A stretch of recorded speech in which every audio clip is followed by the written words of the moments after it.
Sarah Gonzalez. Welcome to the news and why it matters. Glenn, what was the top story?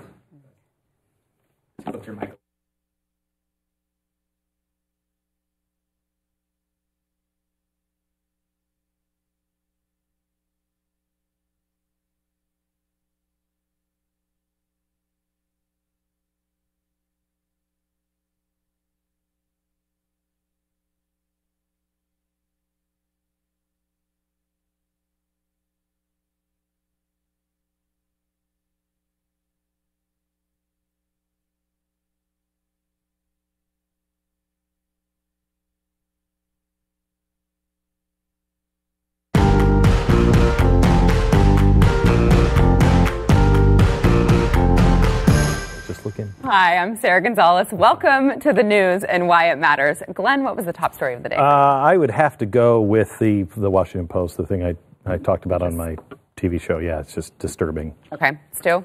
The 2020 campaign has begun. Oh, boy. Can't wait. Pat?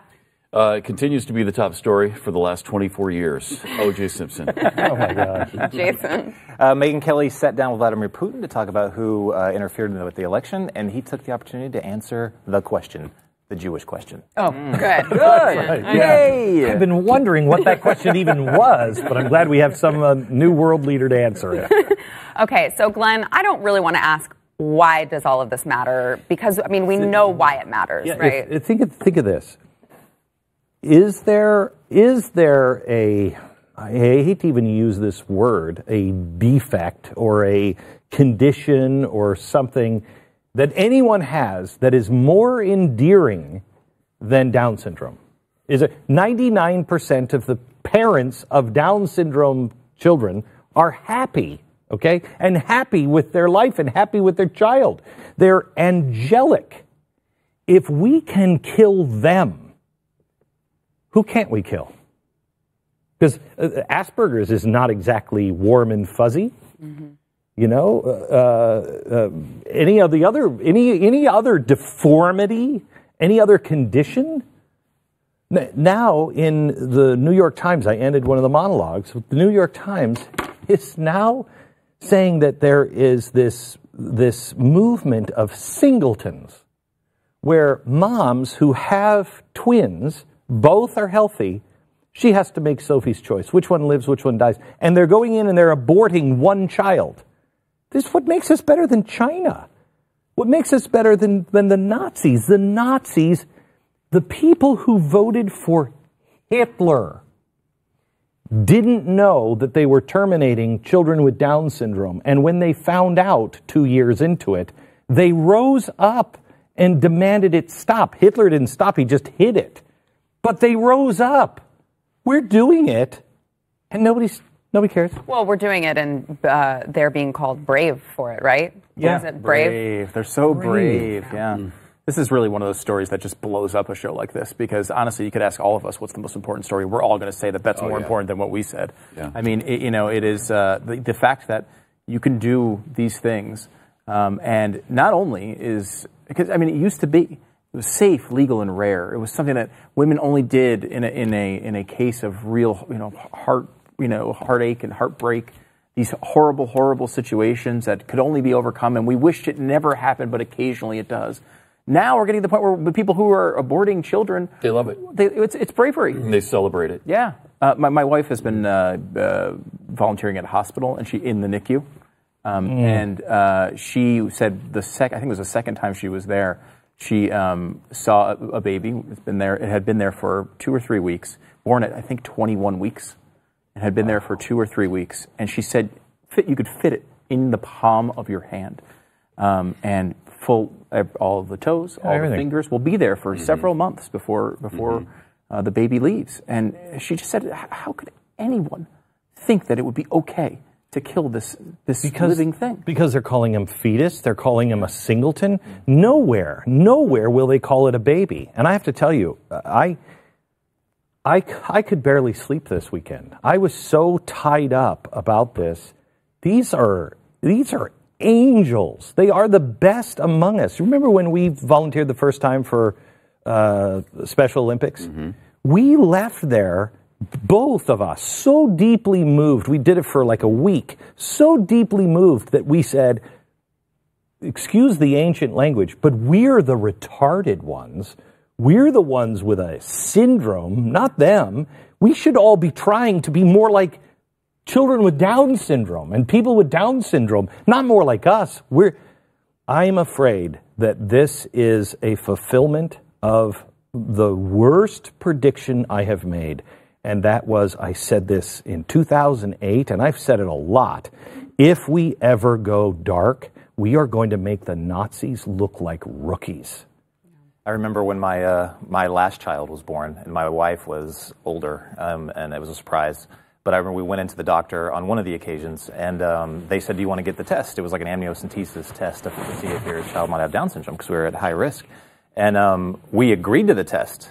But I can remember him saying, do you want to get this test so that you can be prepared, so you can, do something about it? Now, the way he said it, it wasn't for the reasons we were considering doing the test, which is so we could start getting doctors ready and get prepared in the home. But that's not the meaning he meant. And I remember we were reading through this Washington Post article about this woman that was, defending doing this. And I was like, no way does this happen that much. I just couldn't fathom. I did some digging. 67% of babies with Down syndrome are aborted in this country. 67%. And those figures are actually a couple years old. Tomorrow we're going to read on the air the responses from loving people to that article. You'd think people would be outraged by what she said. Oh, my gosh. No. It was worse than what she said. Wow. I dug through 4,000 comments. 4,000 comments. There's maybe 2 posters that were appalled by this. Everyone else was piling on.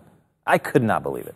I want to move on to your topics, Stu. So tell us about the 2020 campaign. Of much less importance is the 2020 campaign, which is, I believe, really started this week. First of all, you had Trump. He's now announced he's going to be running again. Supposedly has announced a new slogan, which is "Keep America Great." So we'll be hearing that quite a bit over the next few years. I thought it was promises made, promimises kept. I thought that was a good slogan. Keep America great. So we're there. So make America great again. And then we did that, and now it's keep America great. So his next book will be How to Make America Great in Just 2 Years. There you go. Nice and fast. But on the Democratic side, 2 things made me think of this. First of all, Elizabeth Warren. She has now made 3 appearances in public to discuss the multi-year-old issue of her fake Native American heritage. Now, I think this is a case of her saying, let's get out in front of this, get this out of the way before 2018 happens, let's get people bored with it, and then I can be on the right side of it. I can be on the side where, hey, I'm defending Native Americans, and I'm on their side, and these people keep attacking me. I think there's a path there for her, and I think she wants to get the worst of it behind her and turn it into a positive for her for after 2018. She keeps denying she's running. I do not believe her at all. I think you're partially right. She wants to get some of it behind her, but not too much. She wants, just like the birth certificate. The birth certificate was genius. Just keep holding it. That's ridiculous. That's ridiculous. All you had to do was just produce it, and everybody would have shut their mouths. Okay, but no. The White House was always the one bringing it up, and they keep going on about this birth certificate. They were the ones. They liked it because it positioned your enemy. What is this? The difference to me here is that in Obama's case, he was on the right side of that. He actually had because. Okay. This is not some crazy conspiracy theory. There's no evidence. Even in her defense, she's like, "Well, my mom told me that I was." That's not a thing, And so I think the problem with Obama, it was a great thing for him to hold on to because every time it was brought up, only crazy people were saying the opposite. Yes. So he was able to position himself as the good guys versus the bad guys. Here, the issue is at the very least, much more veiled, and it does not seem that she's going to use this as a race thing. She'll use this as a race card. Anybody who brings this up, why does it matter? It's race. You're just racist. You kept the Indians down. I mean, that's what's going to happen. I want to bring Joe Biden into the conversation, too, because I think we have a picture of, there was a picture that went viral of him talking to a homeless man. Yeah, so Joe Biden went to the movies. Oh, he does this all the time. With his granddaughter. He's always out there. on the streets of the cities. That's what he does. Helping In a people who are suit, living on the street. It looks like. Look, did someone happen to take a picture of it and post it? Darn you! Right? Darn Hey! Very inconvenient. No, he left the movies with his granddaughter, and he apparently stopped and talked to this person. We don't know what he did. He could have been saying insults to him the whole time. We saw a picture. Hey, do you have any crack? Get a job, sucker! So are we gonna see Biden versus Warren? I think Biden's running, and honestly, I know I will be probably the only one who believes this, but I am pretty bullish on Biden as a Trump competitor because Biden has some likable qualities. Some people do like him. He's also not the type that's going to get rattled like Hillary Clinton did by insults. About middle class Joe? Middle class Joe. That's what you call him too. That's what I call him. He's above his weight. He has. I mean, he's obviously a crazy liberal. I don't think he will be a good president by any means, but I think he will be able to.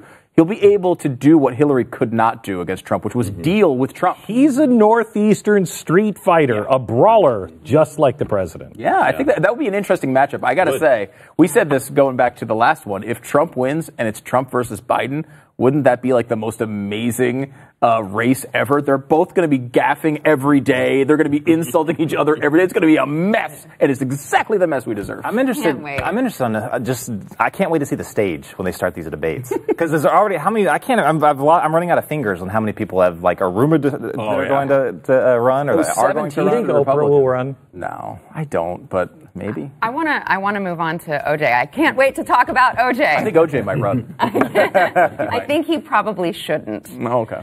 So, Pat, why did all of this OJ interview matter to you? It actually doesn't matter. I'm just fascinated by it. This is an honest show. Yeah. I like that. It doesn't matter. It's been 24 years, right? But to see him so narcissistic again, to see him in 2006, for whatever reason, go back and say, if I did it, here's how it worked. I mean, that is so bizarre, and it is so OJ, and he is so, I think, addicted to the limelight that he's beyond caring whether people know he's the murderer or not. He just wants to be in the public eye. You'd have a hard time convincing me this isn't some sort of mental illness involved with him. Yeah, there's something wrong there. That took serious mental gymnastics to... And this new information that we heard about Charlie is, I think, and a lot of people believe, either his alter ego or his son, Jason. If it's his son, Jason, I think that makes a lot of sense because if Jason came over and said, hey, I was just over at Nicole's house, you won't believe what's going on over there. And he said, okay, let's get in the car because it's got to stop. Yeah. He's not going to say that was Jason with him. He's going to protect his son. I will say that if that's it, that does matter, right? Because he's not been cleared of this crime, right? Yeah, that would actually be a big development if somehow it were able to be proved. Yeah. It's also a chance it's his... Hey, Charlie, don't do that. What? Do what, Glenn? Did everyone watch it? No, I watched the clips. Okay. I mean, does anyone think that there's a chance that he did not do it? Although I heard from people today, after watching the interview, absolutely 100% convinced he didn't do it. Absolutely, positively convinced. Pat, don't you remember the skin and blood under Nicole's fingernails? Well, no, because the lead investigator said, no, that didn't happen. There was blood under her fingernails, but it was hers. Ronald Goldman supposedly put up this big fight against his attacker, but the coroner said he never attacked his attacker at all. Last thing, I think maybe the biggest thing was Judith Regan, who said, she said OJ told her the reason why he wanted to keep it as a hypothetical was to keep deniability with my children. Which is incredible. Which is a straight out admission if that's true. Right. Absolutely. Yeah. All right, we got more to come. Stay with us.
Jason, I want to make sure to get to the top story of the day for you, which involves Russia.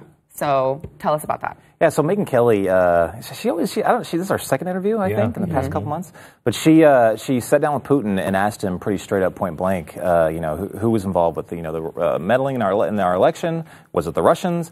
And then it was kind of a bizarre interview, really. But he eventually blamed, maybe it was the Ukrainians, which actually makes sense because if you're in Russia right now, you're very pissed off at the Ukrainians, so he gave them to be mad at. Then he said the Tartars, which I also thought was interesting because the Tartars are the historical enemy of the Russian people. That's like... From like the 13th century. Exactly, from way back in the day. But then they make a very good sauce. But anyway. But then he said, and this is an age-old group of people ever since 1901, I believe, to demonize, but then he said, maybe it was the Jews.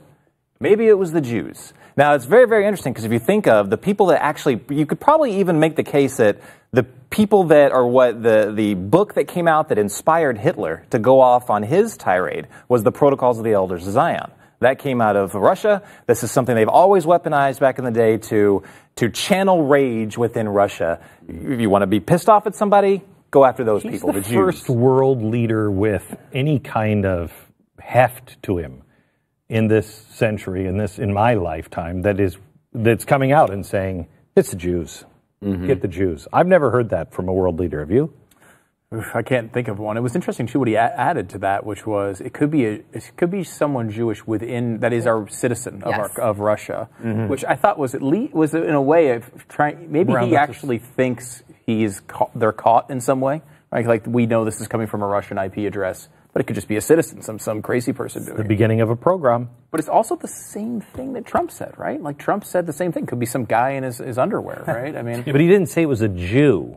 No, he did. He left that part out. There's something else too. Theresa May gave 36 hours this afternoon to Putin to explain the chemical weapons attack in London that put 22 people in the hospital. 21 people in the hospital. It was a chemical weapons attack. They have now traced it. It is made by Russia. It would take a diplomatic pouch to get that in. And she said, explain, you have 36 hours, there's serious consequences. What are the serious consequences that are coming? I mean, what options do they have? Yeah, I mean, it's an act of war, but I don't think we're going to war. Exactly, it's an act of war. Imagine if that would have happened here. Imagine what we would have done. And I kept thinking the only way that something major would happen is they did a straight up smoking gun. They could pinpoint where, and how it came over and everything. Well, like you said, they've actually narrowed it down. It's this chemical nerve agent, and it's only made and stored in Russia. I mean, that's about as a smoking gun as you're going to get.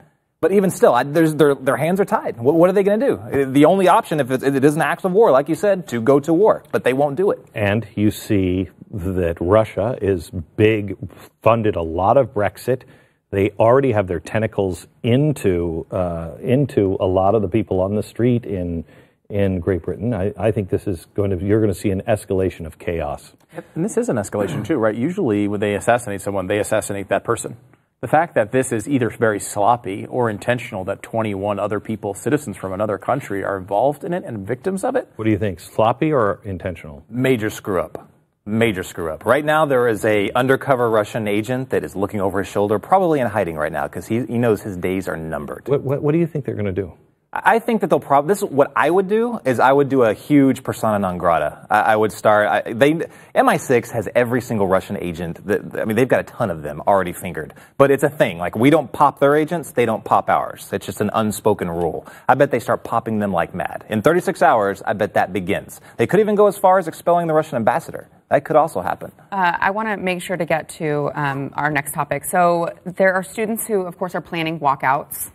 Wednesday over all of the gun control stuff. Mm-hmm. So, Pat, I heard you cover this. Yes. Why did that affect you so much? Why does that matter? Because, again, I don't want these 16-year-olds determining American policy on gun control. And I don't think, my guess is that most of the students are walking out because it's a day out of school. That's what I would have done when I was 16, 17 years old. Would I have stayed and done my assignments, or would I walk out with the rest of the school? I'm walking out with the rest of the school. I don't know what the cause is. I don't care about the cause, but I'm walking out. So I was such a wuss, I would have stayed. Would you really? I would have been the only one. Well, I just like to tell them, shut up and get back to class. Well, and Will you please? Enough. You look Enough. at, so let's say Chicago, in the Chicago area.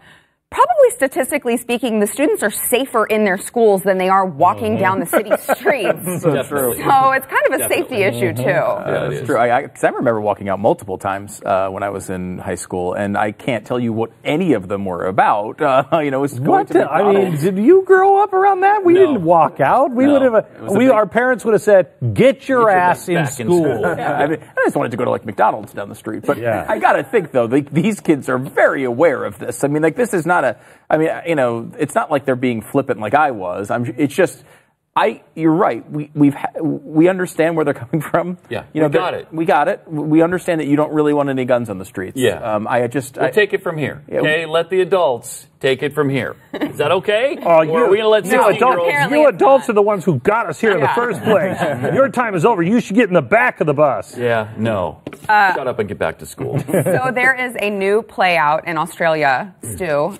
Kill the climate deniers. In fact, I bet you we can find people who are supporting that in high schools all around America right now. But yes, it was actually funded by the Australian government. $19,000 grant went to this play called Kill the Climate Deniers.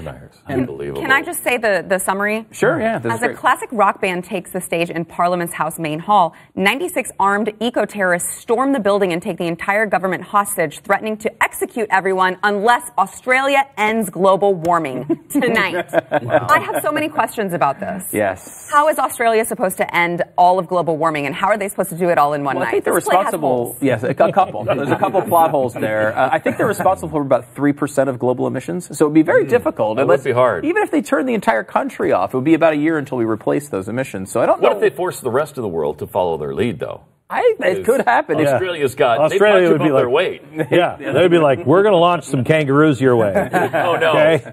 Oh no! Arnold Schwarzenegger, he's following that lead. He just Yeah. announced, what was that, yesterday or today? Going that Big Oil. Going charging after the oil. First-degree murder is what he's charging them. He's going to sue the Big Oil for first-degree Which is murder. so Republican. We just know that. Too Republican for me. Too Republican. Which is also interesting because I remember when I lived there, the big scandal was he was taking his private jet every single day back and forth to his office in Sacramento. I remember that. Every single day. Only because Big Oil allowed him to do it and forced him to do it. It's so ridiculous. I think the emissions from a jet cause more damage, like CO2, than in an hour than a car does for an entire year. It was important he didn't keep his housekeeper waiting, though. I think that was. All right, we got to take a break. We'll be back.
Every day we try to get to your questions, so remember to tweet us using the hashtag #TheBlazeWhy. All right, Pat. Ashley wants to know why you, as the Alex Jones expert, has not addressed the story about Alex Jones' former employees accusing him of sexual harassment and you've got to be also kidding. bullying. Oh, you're kidding. Wow, I haven't even heard that one yet. Wait a minute. The guy Wow. who takes his shirt off? Ribs? You can't imagine. Can't imagine. This would happen. No. So what is he hiding? Well, I think this is a globalist conspiracy against Alex Jones, obviously, right? Oh, of course. Which they're now opening. It's a false flag. Are they open? This is the Democrats setting him up. Yeah. Are they openly now saying that globalists is akin to Jew? Many of these sort of conspiracy theory people and some more mainstream figures seem to be lately saying that globalism just is a code word for Jew. Every time they say it, that's what it means. Oh, that's Who are the really bad. mainstream people? Well, we're out of time, aren't we? Well,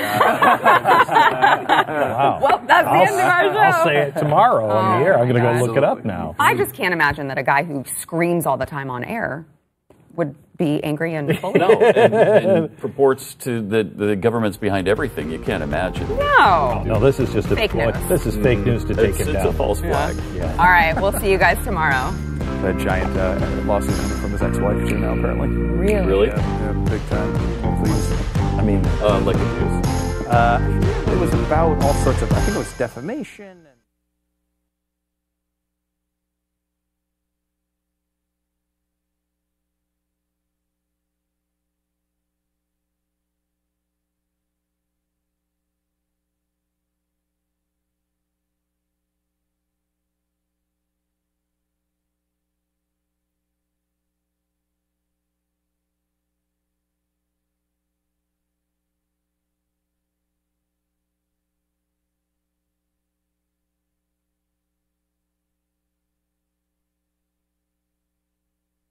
I want to take you back to 1920. Psychiatrist Dr. Alfred Hock and attorney Karl Binding, both Germans, wrote a book called The Permission to Destroy Life Unworthy of Life. And the premise was that when people are terminally ill, handicapped, or insane, they are, quote, empty shells of human beings.